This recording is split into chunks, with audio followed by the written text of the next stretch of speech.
The Fables of Aesop. In Part 5 of Aesop's Fables, we'll once again be reading from the edition published by Hodder and Stoughton in London in 1909. And using the table of contents, we'll be reading the stories between the oaks and Jupiter and the fox and the lion. Aesop's Fables. The Oaks and Jupiter. The oaks presented a complaint to Jupiter, saying, "We bear for no purpose the burden of life, as of all the trees that grow, we are the most continually in peril of the axe." Jupiter made answer, "You have only to thank yourselves for the misfortunes to which you are exposed. For if you did not make such excellent pillars and posts, and prove yourselves so serviceable to the carpenters and the farmers, the axe would not so frequently be laid to your roots." The Hare and the Hound. A hound, having started a hare from his form after a long run, gave up the chase. A goatherd, seeing him stop, mocked him, saying, "The little one is the best runner of the two." The hound replied, "You do not see the difference between us. I was only running for a dinner, but he for his life." The Oak and the Woodcutters. The woodcutters cut down a mountain oak, split it in pieces, making wedges of its own branches for dividing the trunk and for saving their labor. The oak said with a sigh, "I do not care about the blows of the axe aimed at my roots, but I do grieve at being torn in pieces by these wedges made from my own branches. Misfortunes springing from ourselves are the hardest to bear." The Wasp and the Snake. A wasp seated himself upon the head of a snake, and striking him unceasingly with his stings, wounded him to death. The snake, being in great torment and not knowing how to rid himself of his enemy or to scare him away, saw a wagon heavily laden with wood, and went and purposely placed his head under the wheels, and said, "I and my enemy shall thus perish together." The Peacock and the Crane. A peacock, spreading its gorgeous tail, mocked a crane that passed by, ridiculing the ashen hue of its plumage and saying, "I am robed like a king in gold and purple and all the colors of the rainbow, while you have not a bit of color on your wings." "True," replied the crane, "but I soar to the heights of heaven and lift up my voice to the stars, while you walk below like a cock among the birds of the dunghill. Fine feathers don't make fine birds." The Hen and the Golden Eggs. A cottager and his wife had a hen, which laid every day a golden egg. They supposed that it must contain a great lump of gold in its inside, and killed it in order that they might get it, when to their surprise they found that the hen differed in no respect from their other hens. The foolish pair, thus hoping to become rich all at once, deprived themselves of the gain of which they were, day by day, assured. The Ass and the Frogs. An ass, carrying a load of wood, passed through a pond. As he was crossing through the water, he lost his footing and stumbled and fell, and not being able to rise on account of his load, he groaned heavily. Some frogs frequenting the pond heard his lamentation and said, "What would you do if you had to live here always, as we do, when you make such a fuss about a mere fall into the water?" Men often bear little grievances with less courage than they do large misfortunes. The Crow and Raven. A crow was very jealous of the raven because he was considered a bird of good omen, and always attracted the attention of men, as indicating by his flight the good or evil course of future events. Seeing some travelers approaching, she flew up into a tree, and perching herself on one of the branches, cawed as loudly as she could. The travelers turned towards the sound, and wondered what it boded, when one of them said to his companion, "Let us proceed on our journey, my friend, for it is only the caw of a crow, and her cry, you know, is no omen." Those who assume a character which does not belong to them only make themselves ridiculous. The Trees and the Axe.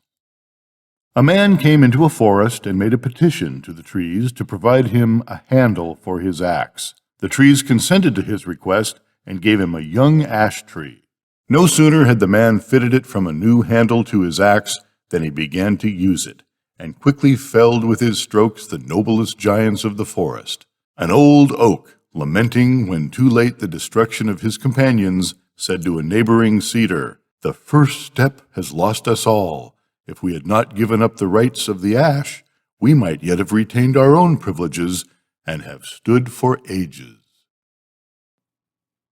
The Bull, the Lioness, and the Wild Boar Hunter.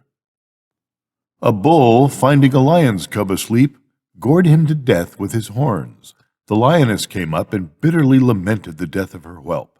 A wild boar hunter, seeing her distress, stood afar off and said to her, "Think how many men there are who have reason to lament the loss of their children, whose deaths have been caused by you." The Wolves and the Sheepdogs. The wolves thus addressed the sheepdogs. "Why should you, who are like us in so many things, not be entirely of one mind with us, and live with us as brothers should? We differ from you in one point only. We live in freedom, but you bow down and slave for men, who, in return for your services, flog you with whips and put collars on your necks. They make you also guard their sheep, while they eat the mutton and throw only the bones to you. If you will be persuaded by us, you will give us the sheep, and we will enjoy them in common, till we are all surfeited." The dogs listened favorably to these proposals, and entering the den of the wolves, they were set upon and torn to pieces. The Bowman and Lion. A very skillful bowman went to the mountain in search of game. All the beasts of the forest fled at his approach. The lion alone challenged him to combat. The bowman immediately let fly an arrow and said to the lion, "I send thee my messenger, that from him thou mayest learn what I myself shall be when I assail thee." The lion, thus wounded, rushed away in great fear, and on a fox exhorting him to be of good courage, and not to run away at the first attack, he replied, "You counsel me in vain, for if he sends so fearful a messenger, how shall I abide the attack of the man himself? A man who can strike from a distance is no pleasant neighbor." The Camel. When man first saw the camel, he was so frightened at his vast size that he fled away. After a time, perceiving the meekness and gentleness of his temper, he summoned courage enough to approach him. Soon afterwards, observing that he was an animal altogether deficient in spirit, he assumed such boldness as to put a bridle in his mouth and to set a child to drive him. Use serves to overcome dread. The Woman and Her Hen. A woman possessed a hen that gave her an egg every day. She often thought with herself how she might obtain 2 eggs daily instead of 1, and at last, to gain her purpose, determined to give the hen a double allowance of barley. From that day the hen became fat and sleek, and never once laid another egg. Covetousness overreacheth itself. The Ass and the Old Shepherd. A shepherd watched his ass feeding in a meadow. Being alarmed on a sudden by the cries of the enemy, he appealed to the ass to fly with him, lest they should both be captured. He lazily replied, "Why should I, pray? Do you think it likely the conqueror will place on me 2 sets of panniers?" "No," rejoined the shepherd. "Then," said the ass, "as long as I carry the panniers, what matters it to me whom I serve?" In a change of government, the poor change nothing beyond the name of their master. The Hares and the Foxes. The hares waged war with the eagles, and called upon the foxes to help them. They replied, "We would willingly have helped you, if we had not known who ye were, and with whom ye were fighting. Count the cost before you commit yourselves." The Swan and the Goose. A certain rich man bought in the market a goose and a swan. He fed the one for his table and kept the other for the sake of its song. When the time came for killing the goose, The cook went to take him at night, when it was dark, and he was not able to distinguish one bird from the other, and he caught the swan instead of the goose. The swan, threatened with death, burst forth into song, and thus made himself known by his voice, and preserved his life by his melody. A word in season is most precious. The Fox and the Hedgehog. A fox swimming across a rapid river was carried by the force of the current into a very deep ravine, where he lay for a long time very much bruised and sick and unable to move. A swarm of hungry, blood-sucking flies settled upon him.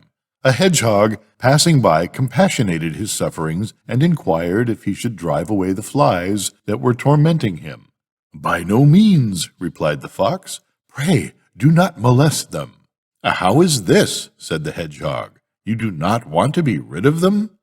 "No," returned the fox, "for these flies which you see are full of blood and sting me but little, and if you rid me of these flies which are already satiated, others more hungry will come in their place and will drink up all the blood I have left." The Dog and the Hare. A hound, having started a hare on the hillside, pursued her for some distance, at one time biting her with his teeth as if he would take her life, and at another time fawning upon her, as if in play with another dog. The hare said to him, "I wish you would act sincerely by me, and show yourself in your true colors. If you are a friend, why do you bite me so hard? If an enemy, why do you fawn on me? There are no friends whom you know not whether to trust or to distrust. The Bull and the Calf. A bull was striving with all his might to squeeze himself through a narrow passage which led to his stall. A young calf came up and offered to go before and show him the way by which he could manage to pass. "Save yourself the trouble," said the bull. "I knew that way long before you were born." The Stag, the Wolf, and the Sheep. A stag asked a sheep to lend him a measure of wheat, and said that the wolf would be his surety. The sheep, fearing some fraud was intended, excused herself, saying, "The wolf is accustomed to seize what he wants, and to run off, and you too can quickly outstrip me in your rapid flight. How then shall I be able to find you when the day of payment comes? Two blacks do not make one white." The Mule. A mule, frolicsome from want of work and from overmuch corn, galloped about in a very extravagant manner, and said to himself, "My father surely was a high-mettled racer, and I am his own child in speed and spirit." On the next day, being driven a long journey and feeling very wearied, he exclaimed in a disconsolate tone, "I must have made a mistake. My father, after all, could have been only an ass." The Hart and the Vine. A hart, hard-pressed in the chase, hid himself beneath the large leaves of a vine. The huntsmen, in their haste, overshot the place of his concealment. The hart, supposing all danger to have passed, began to nibble the tendrils of the vine.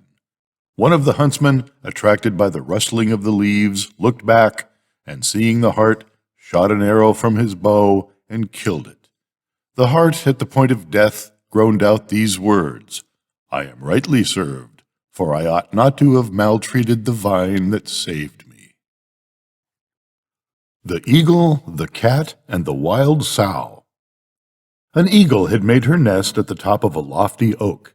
A cat, having found a convenient hole, kittened in the middle of the trunk, and a wild sow, with her young, had taken shelter in a hollow at its foot. The cat resolved to destroy by her arts this chance-made colony. To carry out her design, she climbed to the nest of the eagle and said, "Destruction is preparing for you, and for me too, unfortunately. The wild sow, whom you may see daily digging up the earth, wishes to uproot the oak, that she may on its fall seize our families as food for her young." Having thus deprived the eagle of her senses through terror, she crept down to the cave of the sow and said, "Your children are in great danger, for as soon as you shall go out with your litter to find food, the eagle is prepared to pounce upon one of your little pigs. Having instilled these fears into the sow, she went and pretended to hide herself in the hollow of the tree. When night came, she went forth with silent foot and obtained food for herself and her kittens. But, feigning to be afraid, she kept a lookout all through the day. Meanwhile, the eagle, full of fear of the sow, sat still on the branches, and the sow, terrified by the eagle, did not dare to go out from her cave. And thus they each, with their families, perished from hunger and afforded an ample provision to the cat and her kittens. The Crow and the Pitcher. A crow, perishing with thirst, saw a pitcher, and hoping to find water, flew to it with great delight. When he reached it, he discovered to his grief that it contained so little water that he could not possibly get at it. He tried everything he could think of to reach the water, but all his efforts were in vain. At last he collected as many stones as he could carry and dropped them one by one with his beak into the pitcher until he brought the water within his reach and thus saved his life. Necessity is the mother of invention. The Wolf and the Fox. A very large and strong wolf was born among the wolves, who exceeded all his fellow wolves in strength, size, and swiftness, so that they gave him, with unanimous consent, the name of Lion. The wolf, with a want of sense proportioned to his enormous size, thought that they gave him this name in earnest, and leaving his own race, consorted exclusively with the lions. An old sly fox, seeing this, said, "May I never make myself so ridiculous as you do in your pride and self-conceit, for you really show like a lion among wolves, whereas in a herd of lions you are a wolf." The Prophet. A wizard sitting in the marketplace told the fortunes of the passers-by. A person ran up in great haste and announced to him that the doors of his house had been broken open and that all his goods were being stolen. He sighed heavily and hastened away as fast as he could run. A neighbor saw him running and said, "Oh, you fellow there! You say you can foretell the fortunes of others. How is it you did not foresee your own?" The Fox and the Grapes. A famished fox saw some clusters of ripe black grapes hanging from a trellised vine. She resorted to all her tricks to get at them, but wearied herself in vain, for she could not reach them. At last she turned away, beguiling herself of her disappointment, and saying, "The grapes are sour, and not ripe as I thought." The Serpent and the Eagle. A serpent and an eagle were struggling with each other in the throes of a deadly conflict. The serpent had the advantage, and was about to strangle the bird. A countryman saw them, and running up, loosed the coil of the serpent and let the eagle go free. The serpent, irritated at the escape of his prey, let fly his poison and injected it into the drinking horn of the countryman. The rustic, ignorant of his danger, was about to drink when the eagle struck his hand with his wing and, seizing the drinking horn in his talons, carried it up aloft. The Two Frogs. Two frogs were neighbors. The one inhabited a deep pond far removed from public view. The other lived in a gully containing little water and traversed by a country road. He that lived in the pond warned his friend and entreated him to change his residence and to come and live with him, saying that he would enjoy greater safety from danger and more abundant food. The other refused, saying that he felt it so very hard to remove from a place to which he had become accustomed. A few days afterwards, a heavy wagon passed through the gully and crushed him to death under its wheels. A willful man will have his way to his own hurt. The Thief and the Innkeeper. A thief hired a room in a tavern and stayed some days in the hope of stealing something which would enable him to pay his reckoning. When he had waited some days in vain, he saw the innkeeper dressed in a new and handsome coat and sitting before his door. The thief sat down beside him and talked with him. As the conversation began to flag, the thief yawned terribly and at the same time howled like a wolf. The innkeeper said, "Why do you howl so fearfully?" "I will tell you," said the thief, "but first let me ask you to hold my clothes, for I wish to leave them in your hands." I know not, sir, when I got this habit of yawning, nor whether these attacks of howling were inflicted on me as a judgment for my crimes, or for any other cause. But this I do know, that when I yawn for the third time, I actually turn into a wolf and attack men." With this speech, he commenced a second fit of yawning, and again howled as a wolf, as he did at first. The innkeeper, hearing his tale and believing what he had said, became greatly alarmed, and rising from his seat, attempted to run away.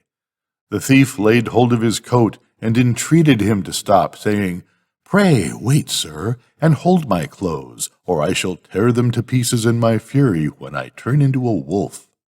At the same moment he yawned the third time, and set up a howl like a wolf. The innkeeper, frightened lest he should be attacked, left his new coat in his hand, and ran as fast as he could into the inn for safety. The thief made off with his new coat, and did not return again to the inn. Every tale is not to be believed. The Kid and the Wolf. A kid, returning without protection from the pasture, was pursued by a wolf. He turned around and said to the wolf, "I know, friend wolf, that I must be your prey, but before I die, I would ask of you one favor, that you will play me a tune to which I may dance." The wolf complied, and while he was piping and the kid was dancing, the hounds, hearing the sound, came up, and issuing forth gave chase to the wolf. The wolf, turning to the kid, said, "It is just what I deserve, for I, who am only a butcher, should not have turned piper to please you." The Walnut Tree. A walnut tree standing by the roadside bore an abundant crop of fruit. The passers-by broke its branches with stones and sticks for the sake of the nuts. The walnut tree piteously exclaimed, "Oh, wretched me, that those whom I cheer with my fruit should repay me with these painful requitals." The Gnat and the Lion. A gnat came and said to a lion, "I do not the least fear you, nor are you stronger than I am, for in what does your strength consist?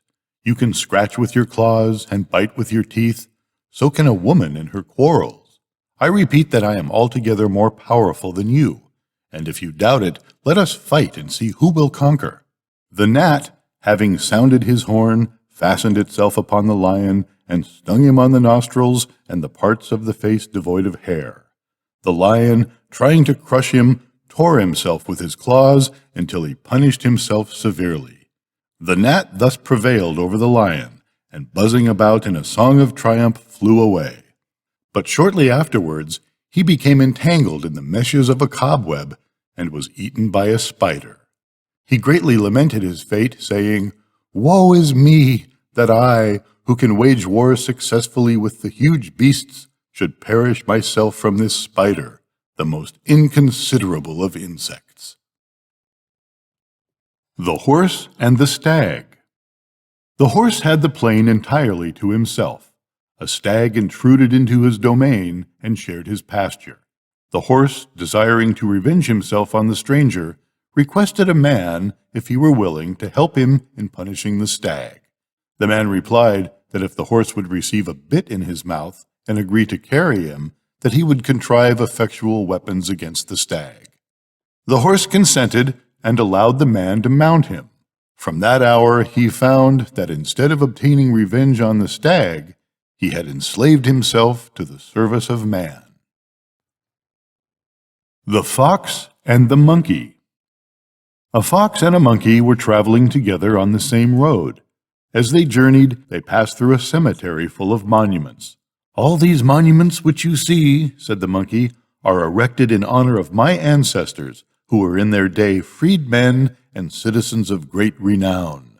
The fox replied, "You have chosen a most appropriate subject for your falsehoods, as I am sure none of your ancestors will be able to contradict you."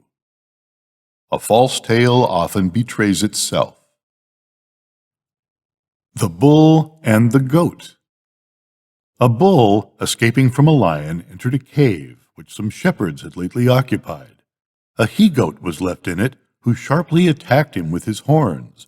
The bull quietly addressed him, "Butt away as much as you will, "I have no fear of you, but of the lion. Let that monster once go, and I will soon let you know what is the respective strength of a goat and a bull." It shows an evil disposition to take advantage of a friend in distress. The Jackdaw and the Doves. A jackdaw, seeing some doves in a cote abundantly provided with food, painting himself white, joined himself to them that he might share their plentiful maintenance. The doves, as long as he was silent, supposing him to be one of themselves, admitted him to their cote. But when, one day forgetting himself, he began to chatter, they, discovering his true character, drove him forth, pecking him with their beaks. Failing to obtain food among the doves, he betook himself again to the jackdaws. They, too, not recognizing him on account of his color, expelled him from living with them. So, desiring two objects, he obtained neither.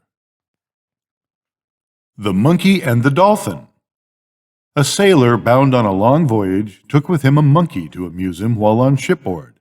As he sailed off the coast of Greece, a violent tempest arose, in which the ship was wrecked, and he, his monkey, and all the crew were obliged to swim for their lives.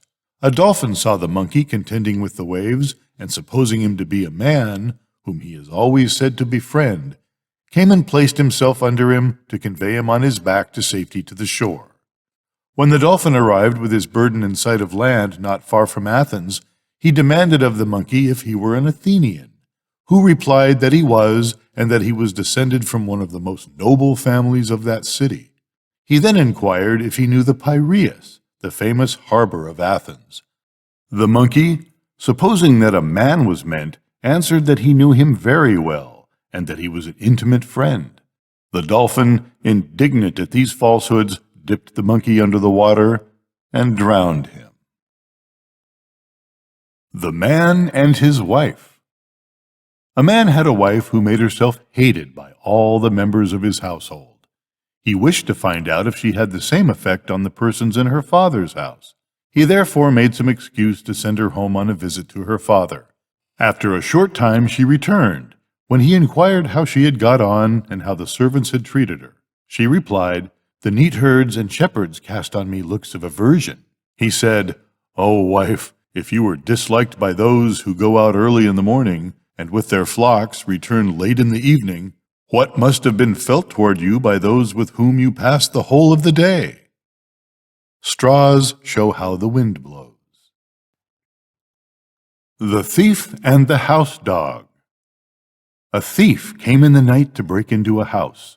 He brought with him several slices of meat that he might pacify the house dog, so that he should not alarm his master by barking.